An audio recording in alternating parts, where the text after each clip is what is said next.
Entonces fíjense que aquí lo que el Señor nos dice, o sea, si hay que circuncidarse, si hay que hacer un sacrificio en algún área de nuestra vida que nos cueste, vale la pena hacerlo. Y por eso decía, si uno le toca levantarse a las 3 de la mañana para preparar un mensaje, para hacerlo, vale la pena hacerlo. ¿Sí? Si es para la salvación de las personas. Si hay que sacrificar horas de trabajo, de lo que sea, vale la pena hacerlo. Porque la gente se está muriendo, de pronto muere el otro día y se va sin salvarse. A eso se refiere el sacrificio santo. Como digo, Timoteo lo demostró. Yo no importa que me circunciden. Si eso va a facilitar que yo pueda entrar a hablar, lo hago.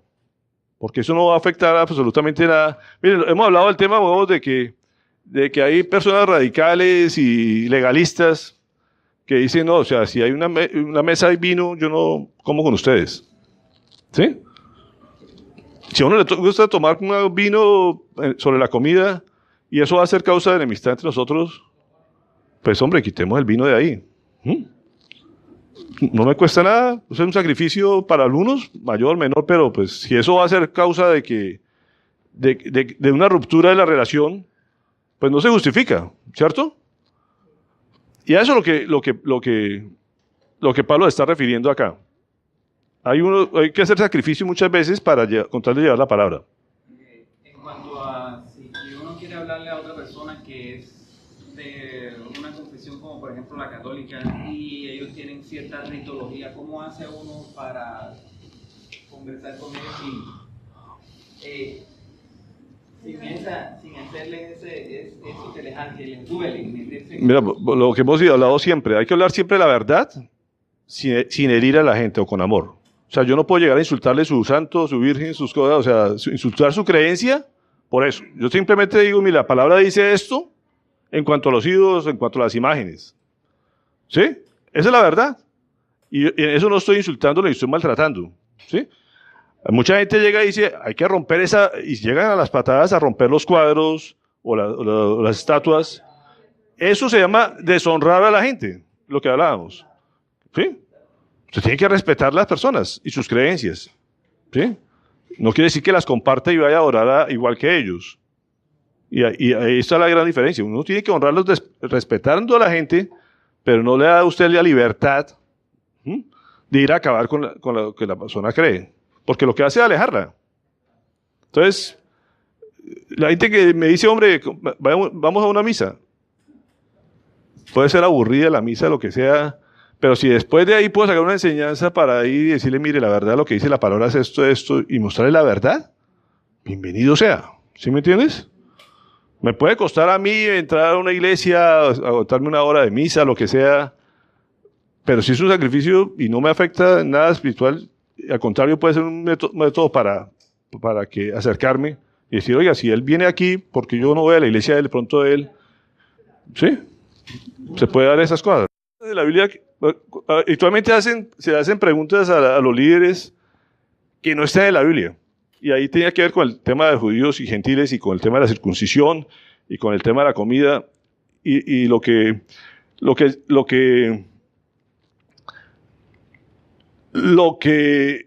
aquí en este pasaje nos muestra son los acuerdos prácticos que se discutieron en ese momento. ¿Y por qué pongo ahí? Los líderes espirituales se reunieron en esas diferencias. Decía, ¿qué hacemos? La Biblia, la ley no dice nada específicamente sobre esto. ¿Qué vamos a hacer con los que no son judíos? La circuncisión. Ellos llegan a un acuerdo y dicen, mire, llegamos a estas conclusiones, coméntale a la gente de lo que concluimos. Ellos básicamente los llevan a lo que es Hechos 15, 28, 29, dicen, no pareció bien el Espíritu Santo, nos pareció bien el Espíritu Santo y a nosotros no imponerles a ustedes ninguna carga aparte de los siguientes requisitos. Abstenerse de lo sacrificado a los ídolos, como digo, no participar de la idolatría. Uno no va a adorar a nadie, ¿cierto? No consumir de sangre de la carne de animales estrangulados y de la inmoralidad sexual. Bien harán ustedes si evitan estas cosas. Pero así como en ese momento eran las cosas temas álgidos para ellos, así hay muchos temas en la actualidad que hacen preguntas que uno dice, en la Biblia no dice específicamente, haga esto o no haga esto. Entonces la gente le dice a uno, oiga, es que la Biblia no dice que no se fume. Pues que en esa época no existían los cigarrillos, ¿cierto? Pero la Biblia dice, tenga cuidado con su cuerpo, que no haga daño, ¿sí? Entonces le dice, pero entonces los productos químicos y no sé qué. O sea, si usted cree que eso le produce daño, pues no lo haga, porque la Biblia dice que no lo haga. Entonces hay muchas cosas de conciencia que dice uno, hay que cuidar el cuerpo. ¿Estamos de acuerdo? Pero no nos vamos a poner una discusión por eso, ni voy a romperle la cajetilla de cigarrillos o voy a acabar con la persona porque fuma. Con amor le tengo que mostrarle por qué eso es perjudicial para su cuerpo. ¿Mm? Puede ser. Bueno, es uno de tantos ejemplos que hay. Como la gente dice, oye, puedo tener televisión en mi casa, puedo ver televisión, no puedo ver, eso es la máquina del diablo. O sea, hay muchas cosas que la gente consulta y que no están bíblicamente expresas, ¿sí? Pero uno dice, hombre, si yo me tengo que sacrificar y no prender el televisor cuando ellos están de visita, pues lo hago. Si eso va a impedir que esa persona sea salva. ¿Me voy a explicar? O sea, esos son los sacrificios santos que uno puede hacer y que debe hacer con tal que la persona se salve y no entra a discusiones vanas, como dice muchas veces mismo Timoteo. No entra en discusiones vanas por eso. ¿Me voy a entender? Es mejor sacrificarse con tal que la persona conozca la verdad de Jesucristo. ¿Hasta ahí estamos claros? Aquí vamos a acabar un poquito aquí. Dice fortalecimiento día tras día. Dice, y las iglesias, el versículo 5, se fortalecían en la fe y crecían en número día tras día. Lo importante es, como digo, que haya claridad y la gente se fortalezca cada día en la fe. Y lo que hemos estado estudiando la palabra para que la gente sea fortalecida en la fe. Entonces, más estudia la palabra, más fe tiene, ¿cierto? Pero igual tiene que crecer. Una iglesia, si no crece, es porque algo está pasando. Y muchas veces lo que pasa es que no compartimos. Porque no estamos convencidos de lo que creemos. Y eso es deshonrar a Dios. Porque estamos diciendo, yo no soy hijo de Dios, no tengo el poder, no tengo la fluidez, no tengo la seguridad, ¿cierto? Y es una forma de deshonrar a Dios. ¿Me voy a entender? Entonces, hay que estar pendientes de eso. ¿Por qué no compartimos a la gente la verdad? Si la gente, o sea, y a eso va el sacrificio. ¿Le da pena hablar? Pues sacrifíquese y hable. ¿Sí? Porque si lo que le tiene que costar, tiene que hacerlo. ¿Por qué? Porque la gente va a morir y se va a ir al infierno. Esa es la realidad. ¿Me explico aquí todo lo que lleva este pasaje? El sacrificio de Timoteo era por causa de la salvación de que la gente no se fuera al infierno. Y ese es el mismo lo que nos tiene que doler a nosotros y nos tiene que costar. No tenemos excusa de que no es que a mí me da pena. Yo no tengo esa fluidez de palabra, ese convencimiento. Eso no es excusa para Dios. Cuando dice que el Espíritu es de poder, ¿cierto? De dominio propio, de valentía. ¿Y entonces dónde está el Espíritu Santo? Hay sacrificios que tenemos que hacer. Quitarnos de la pena, quitarnos la timidez, ¿cierto? Y decía día tras día, no solamente es una cosa de los domingos. Era que la gente verdaderamente se fortalecía todos los días. ¿Cómo se fortalecía? Guardando el testimonio todos los días en la oficina.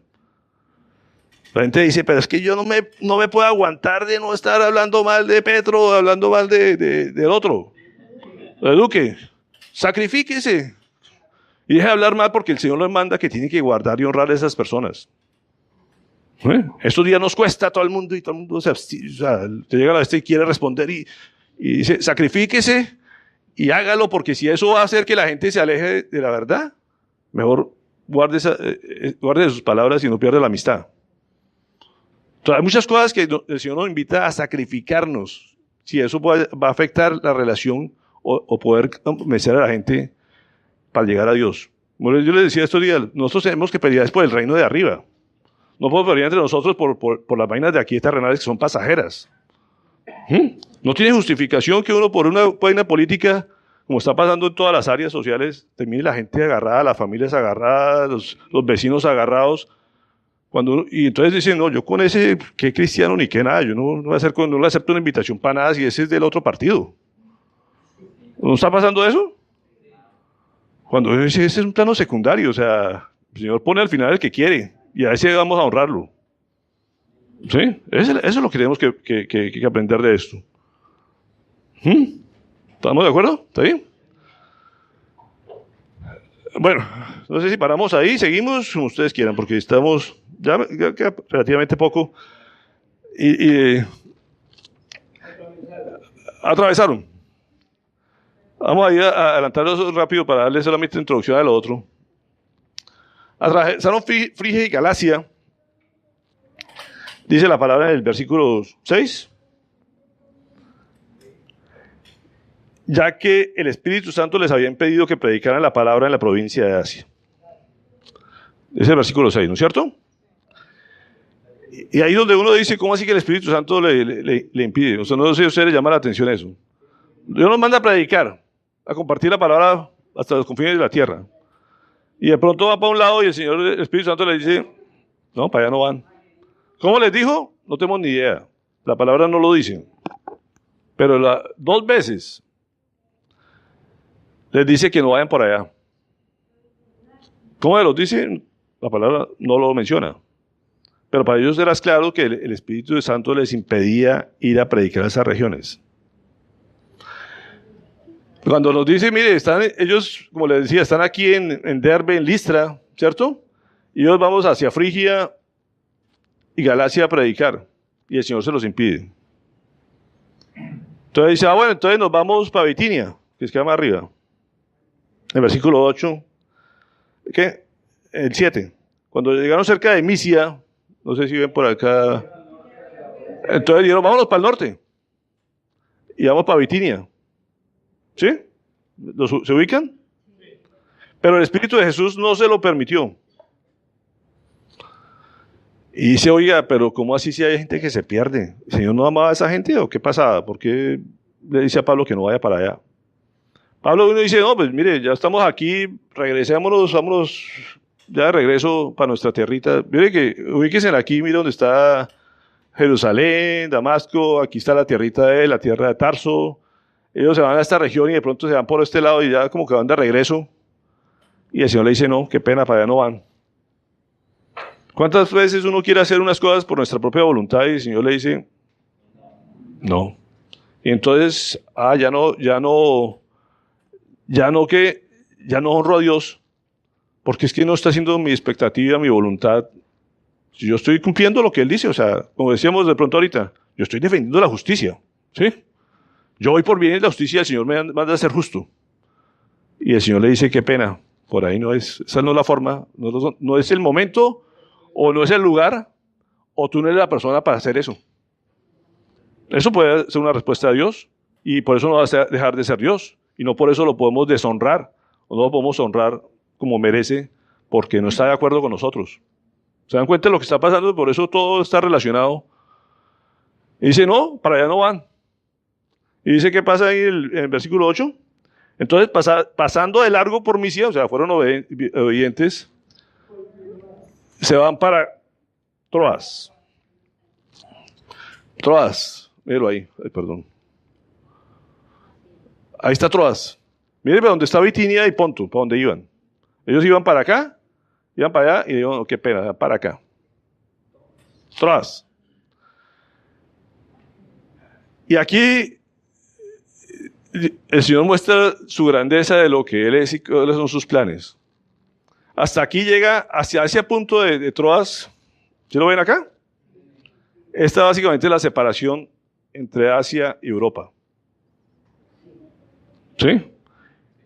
Y le dice, mire, yo he trabajado ya todo el tiempo, todo el escenario hemos estado aquí trabajando en Asia y por ahí he mandado unos a Cirene a la parte de África. Pero tú vas a entrar ahora a predicar a Europa. Le vas a llevar el evangelio a otro continente. Eso ahorita es básicamente donde está Estambul. Toda esta región básicamente lo que es Turquía. No sé si... que tiene una parte... Básicamente tiene una parte... Todo esto es lo que estamos en la actualidad del mapa. Este es el mapa de Turquía. Turquía tiene una parte en Europa y una parte... Son transcontinentales. Y Estambul, básicamente, la mitad de la ciudad está en Asia y la mitad de la ciudad en Europa. Y le dijo, básicamente, te vas para Estambul, te vas para Troas, porque es que ahí yo te voy a llevar. Y les muestra a través de una visión, dice el versículo 9. te voy a llevar a predicar porque la gente está necesitado. Mira, dice de Estambul, ¿sí? Ahí, la mitad está en una parte, la mitad está en Asia, la mitad está en Europa. Ahí se divide Europa y Asia. Entonces fíjate que lo está llevando a predicar a otro continente. El plan de Pablo era ir a Bitinia y tranquilo y me voy para mi casa y regreso. Y siempre los planes de Dios son mucho más grandes que los nuestros. Y eso es algo que tenemos que estar. Está entrando el Evangelio a Europa. Y de pronto y el Señor a través de una visión le muestra a Pablo, dice, durante la noche Pablo tuvo una visión de la que un hombre de Macedonia, puesto de pie, le rogaba, pasa a Macedonia y ayúdanos. Entonces, ¿cómo puede ayudar a la gente? ¿Cuál es la mejor ayuda que usted puede hacer por la gente? Predicar el Evangelio. ¿Cierto? Después de que Pablo tuvo la misión, enseguida nos preparamos para partir hacia Macedonia, convencidos de que Dios nos había llamado a anunciar el Evangelio a los macedonios. No sé si vieron Macedonia. Macedonia. Miren Macedonia. Fíjense, todo, hasta aquí había llegado el Evangelio. Todo este pedazo. Miren nomás el tamaño de Macedonia. Él iba con una maletica para unos cuantos días, para un viaje misionero. Y yo aquí me regreso para lavar la ropita, ¿cierto? Y el Señor le dice, qué pena, el viaje continúa y va para Europa. Va para Macedonia. ¿Se dan cuenta de esto? Pronto era un sacrificio para él, decir, oiga, no, pero es que ese viajecito sí, yo por allá ni conozco ni el idioma o quién sabe cuántas cosas. Y él decide obedecerle y sigue para Macedonia. El plan de Dios era muy diferente al plan de Pablo. Pablo estaba desobedeciendo el plan de Dios, no, estaba predicando, estaba haciendo lo que Dios le mandaba. Pero muchas veces, así esté bien, los planes de Dios son mucho más grandes y quiere siempre lo mejor. No siempre lo bueno está por encima de lo mejor, todo lo contrario, ¿no? Lo mejor siempre es lo mejor. Y lo mejor es la voluntad de Dios. Entonces, el plan de Dios era mucho más grande con Pablo llevándolo a Macedonia. Y entre las cosas que pasaba en Troas, hay algo bien interesante ahí, no sé si lo notaron, en la redacción de ese pasaje dice, nos preparamos convencidos de que Dios nos había llamado. ¿Qué les dice eso? En versículo 7, ¿qué dice? El versículo 7, ¿qué dice? Luego, al llegar a los límites de Misia, se dirigieron al norte, hacia la provincia de Bitinia. ¿Y habla de quiénes? Dice cuando ellos llegaron, ¿cierto? Habla de una tercera persona. Y en el 9, en el 10, ¿qué pasa? Ahora dice, nos preparamos. ¿Y después qué? Convencidos que Dios nos había llamado. ¿Se dan cuenta de aquí? ¿Se dan cuenta de esto? Él está hablando, la persona que está narrando está hablando de ellos, viajaron no sé qué, y en ese momento empieza a decir, cuando esto pasó, nos convencieron, quedamos convencidos, se incluye. ¿Quién se incluye? No. No. ¿Quién está hablando? Lucas. Lucas el autor. En esta ciudad estaba Lucas. Aquí se encuentra Pablo con Lucas. Y gracias a Lucas llevamos 3 años estudiando la palabra. Si no se hubiera aparecido Lucas ahí, de pronto no teníamos estos libros que nos cuenten la historia de él. El gran médico Lucas vivía en Troas. El Señor quería que fuera a Troas, que se encontrara con Lucas y Lucas hiciera la recuperación para que hoy estuviéramos sentados aquí escuchando la palabra. Antes de eso, ¿cómo se transmitía la palabra? ¿A través solamente de manera oral? De manera oral y la ley, los escribas, pero el resto era oral. La gente no podía reunirse a leer nada, sino...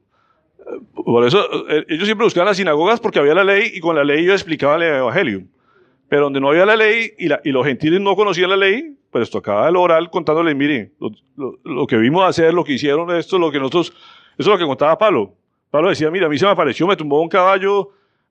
O sea, yo era perseguidor, contaba su testimonio, pero hasta el momento no había nada. Y entre los planes de Dios era que fuera a Troas, porque en Troas estaba Lucas, y Lucas se lo iba a acompañar, iba a recoger todo el testimonio de Pablo y a contárnoslo, todo lo que había pasado. Entonces fíjate que no son los planes de Dios. Hay que hacer sacrificios. Como decía, ¿qué requisitos hasta aquí aprendemos en resumen? Primero, que tenemos que honrar a Dios sobre todas las cosas. Segundo, tener buen testimonio y practicar lo que creemos, lo que Dios nos manda. ¿Cómo amamos a Dios? ¿Cómo honramos a Dios? Obedeciendo su palabra. Cuando uno obedece su palabra, la gente habla bien de uno. No tiene de qué agarrarlo, ¿sí? Y ahí para adelante, hay que ser sensible a la voz del Espíritu Santo, es ser qué es lo que Él quiere, ¿sí? En casos específicos. Si esto lo hago o no lo hago, ¿qué tengo que hacer? Preguntarle al Espíritu Santo, ¿sí? No lo dice la palabra, pero yo tengo que preguntarle al Espíritu Santo, y si estoy en comunión con el Espíritu Santo permanentemente, no va a tener problema en tomar una decisión, ¿sí? ¿Estamos de acuerdo? Se dice cómo escuchar, escucha uno con gozo. Cuando uno escucha con gozo. No, escucha uno y va uno con gozo a cumplir ese llamado. Yo creo que es obra del Espíritu. Que no hay bendición que no sea gozo. Bueno, el gozo es el fruto del Espíritu, el gozo de hacer lo que Dios manda hacer, ¿sí? Aquí hay dos cosas. El demonio también puede estar interfiriendo. Entonces, esa es la decisión de la importancia que debemos tener. ¿Cuándo y cómo me está hablando Dios? O sea, precisamente uno tiene que confirmar todo a través de la palabra, que vaya conforme a la palabra, que es una de las grandes cosas de quién le está hablando a uno al oído, ¿cierto? Porque es que pasa muchas veces, como dice, y a nivel de la juventud pasa mucho, de decirle, pero es que yo la amo y es espectacular y es tan buena gente, entonces yo me voy a vivir con él porque, ¿sí? Es buenísima persona, ¿cierto? Y el Señor me dice que esa es la persona. ¿Estás seguro? Pues si es así, obedece todo y cásate y haz las cosas como Dios manda. ¿Sí? Pero uno lo que ve es que la gente acomoda la voluntad de Dios a lo que la persona piensa. Y como dice, lo que Dios quiere para uno es muy superior a lo que uno cree que está bien. Ese es el ejemplo que nos deja aquí Pablo. Es Pablo. Y él cree que pues está haciendo lo correcto y al final dice, el Señor impidió, me puso trabas, me cerró puertas y me dijo, no, por ahí no es. El camino es por otro lado. Y él termina obedeciendo y se va para donde tiene que ir. Y así es toda la vida, o sea, toda decisión que tenemos que tomar, tenemos que ser, honrar a Dios sobre todas las cosas, como digo, comportarnos de acuerdo a su voluntad, y eso da buen testimonio a las personas, y tenemos que ser muy sensibles a lo que el Espíritu Santo nos quiere decir que hagamos. Independientemente de que sea bueno lo que estemos haciendo, hay que hacerle caso y movernos conforme a la voluntad de Dios. No tomar las decisiones a la primera, sino tenemos que hacer lo que a Él le parece. Después les cuento un poquito más ya que entremos a Europa, que es parte del viaje que estuvimos y uno relaciona mucho de la historia con lo que el Señor hizo en el principio de su actividad y lo que está pasando en la actualidad. Pero definitivamente hay cosas que, como digo, uno lleva un plan y el Señor lo cambia. Nosotros íbamos, parte del propósito de nosotros era ir a la ciudad de Kiev, que era la final de la Champions, ¿sí saben? Y el Señor puso las trabas para que no fuéramos, o sea, no llegamos, con pasajes comprados, con hoteles pagados, con todo, y el Señor no permitió que llegáramos. Y al principio estamos tranquilos de que si el Señor pone las trabas, cierra las puertas, no quiere que vayamos para allá. De hecho, a Rusia fuimos y había algo, una cosa interna espiritualmente que uno decía, eso no me da mucha paz y dijimos, si no permite que vamos a Rusia, no vamos. Cuando decimos ir a Kiev, nos quedamos de pronto unos días más en Rusia, el Señor dijo, no, hasta tal día nomás y a ese día se salen. O sea, entonces nos sacó también de allá y ya buscamos para dónde, y después nos dio unas lecciones bien bonitas ya por el otro camino que nos mandó. Pero uno dice, pues, no vamos a hacer nada malo, está bien, pero el Señor por ahí no quiere. ¿Por qué? No tengo la menor idea. Pero estamos en paz y tranquilidad de que Dios nos dejó llegar hasta allá. Y cuando uno está en terreno, después me enteré, ya yo no sabía, así que en Rusia no nos quieren ni poquito, a los cristianos. Estamos hablando de cristianos. Nosotros tenemos otra nacionalidad. La nacionalidad nuestra es de cristianos, ¿cierto? Y ya no quieren para nada al cristiano. En el mismo Rusia. Entonces, de entrada, la sensación es bien, uno se siente vigilado, se siente, o sea, digo, aquí ni menciona eso. Le digo, no, entonces, aquí no es nuestro destino, o sea, y es en Ucrania sí que peor, ¿sí? En Ucrania no quieren absolutamente nada, prohíben completamente y han matado a mucha gente y han cerrado cualquier tipo de congregación que se trata de reunir. Entonces uno dice, como dice el Señor, sacude de los pies y vámonos, o sea, y eso fue lo que terminamos haciendo por allá. Pero hay que orar mucho por Europa también. A pesar que fueron las primeras partes donde llegó la palabra, en este momento más del 90% de Europa no cree en Dios. 90% de la población de Europa. Y después les comento, muy cerca aquí, entonces yo ya de pronto entremos a esa zona, les comento parte de lo que el Señor nos mostraba allá, pero es muy triste, precisamente eso es lo que pasa, de cómo se rechaza la palabra de Dios. Sí, y allá, como digo, el nombre de Dios no... Todas las iglesias que existen, las catedrales, no se reúnen para estudiar la palabra, nadie.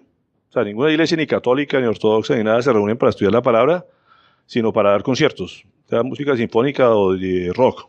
O sea, las alquilan para eso, o sea, y para convenciones internacionales de empresarios, pero no para estudiar la palabra.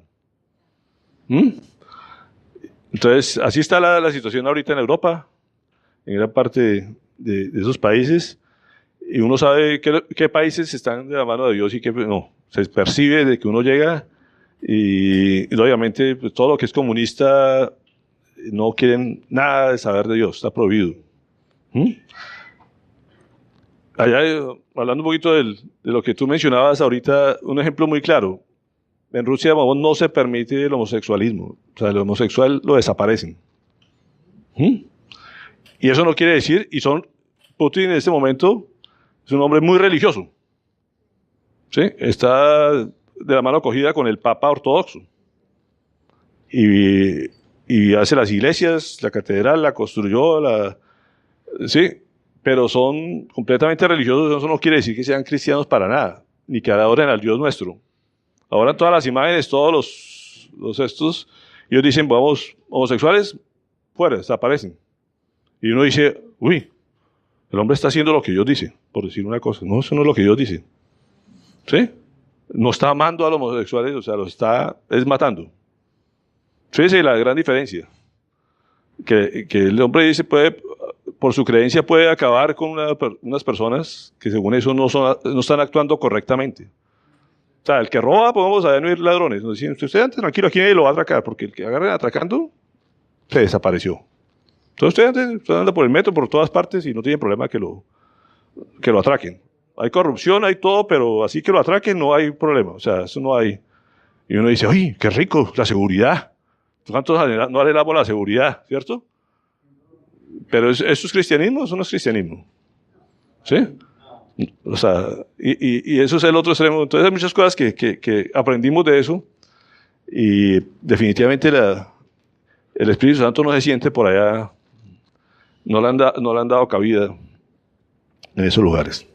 Pero bueno, ya dentro de 8 días habrá tiempo para compartirles todo eso que el Señor nos permitió aprender. Gracias a Dios estamos aquí, tenemos la libertad de reunirnos, de honrar a Dios, de alabar a Dios. Lo que Dios nos invita es que nos honremos no solamente en palabras, sino de hechos.